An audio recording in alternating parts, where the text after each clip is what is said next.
মুহূৰ্তত উপস্থিত আছোঁ এখন টুলুঙা নাৱত আৰু আজি আপোনালোকক দেখুৱাবলৈ যত্ন কৰিছোঁ যে এই টুলুঙা নাৱত আমি কিহৰ বাবে উপস্থিত হৈছোঁ আৰু কিহৰ বাবে এই টুলুঙা নাৱত আমি উঠিবলগীয়া হৈছে।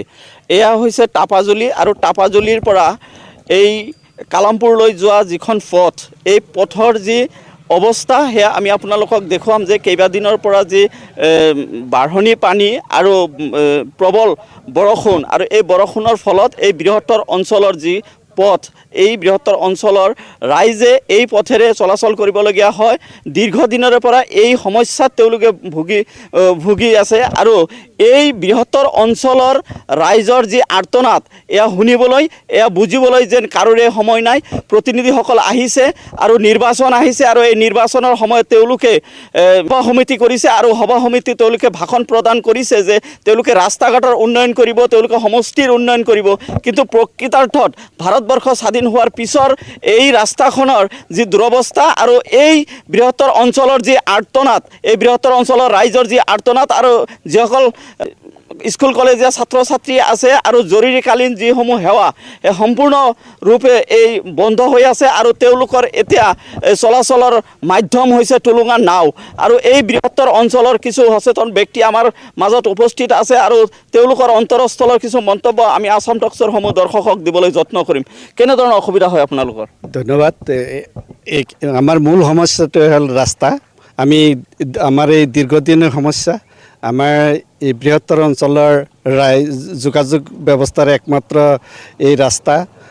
গতিকে ৰাস্তাৰ যে বাৰিষা অহাৰ আগে যে আমাৰ বৰষুণৰ পানী জমা হৈ থকাৰ ফলত যে আমাৰ খেতিপথাৰত কাম কৰা মানুহৰ উপৰিও ছাত্ৰ ছাত্ৰী, ব্যৱসায় বাণিজ্য কৰা বৃহত্তৰ অঞ্চলৰ ৰাইজৰ ব্যাঘাত জন্মিছে। গতিকে আমি অচিৰেই বিভাগীয় কৰ্তৃপক্ষক আমাৰ এই ৰাস্তা নিৰ্মাণৰ বাবে আমি দাবী উত্থাপন কৰি আহিছোঁ আৰু ৰাস্তা আমাৰ লাগিবই।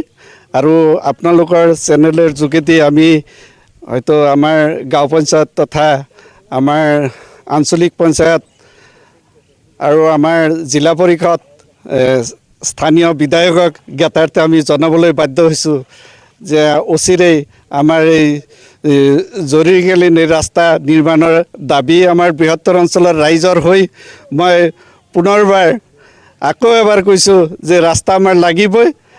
গতিকে আমি এই ৰাস্তাৰ অসুবিধাত যিহেতু ভুগিব লগা হৈছে, গতিকে আমি এই ৰাস্তাটো ক'ৰ পৰা ক'লৈ গৈছে? এই ৰাস্তাটো আমাৰ টাপাজুলি মেইন ৰোডৰ পৰা পশ্চিম টাপাজুলি প্ৰাইমাৰী স্কুল তথা কালামপুৰ LP স্কুললৈকে আমাৰ এই একমাত্ৰ ৰাস্তা। গতিকে আমাৰ এইটো আমাৰ যাতায়াত নাৱেৰে যাব লগা হৈছে।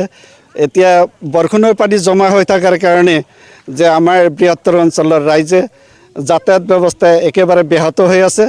গতিকে আপোনালোকৰ চেনেলেদি আমি ৰাস্তাৰ জোৰজাৰ দাবী উত্থাপন কৰিছোঁ। অচিৰেই আমাৰ ৰাস্তা নিৰ্মাণ হ'ব লাগে। গতিকে আমাৰ বিশেষ সমস্যা নাই, একমাত্ৰ ৰাস্তা নিৰ্মাণেই আমাৰ মূল সমস্যা। হয়, এয়া ধন্যবাদ জনাইছোঁ। এয়া দেখিছে আমি যে উপস্থিত আছোঁ টুলুঙা নাৱত। এইখন হৈছে এই বৃহত্তৰ অঞ্চলৰ ৰাইজৰ যাতায়াতৰ বাবে তেওঁলোকৰ পথ। কিন্তু এতিয়া দেখিবলৈ পোৱা গৈছে যে একেবাৰে সাগৰ সদৃশ পানী, কিন্তু এয়া তেওঁলোকৰ একমাত্ৰ যাতায়াতৰ বাবে এই পথহে। কিন্তু গতিকে এই জনপ্ৰতিনিধিসকল আৰু বিভাগীয় কৰ্তৃপক্ষ তথা চৰকাৰক তেওঁলোকে দাবী উত্থাপন কৰিছে যে অতি শীঘ্ৰে এই বৃহত্তৰ অঞ্চলৰ ৰাইজৰ যাতায়াতৰ স্বাৰ্থত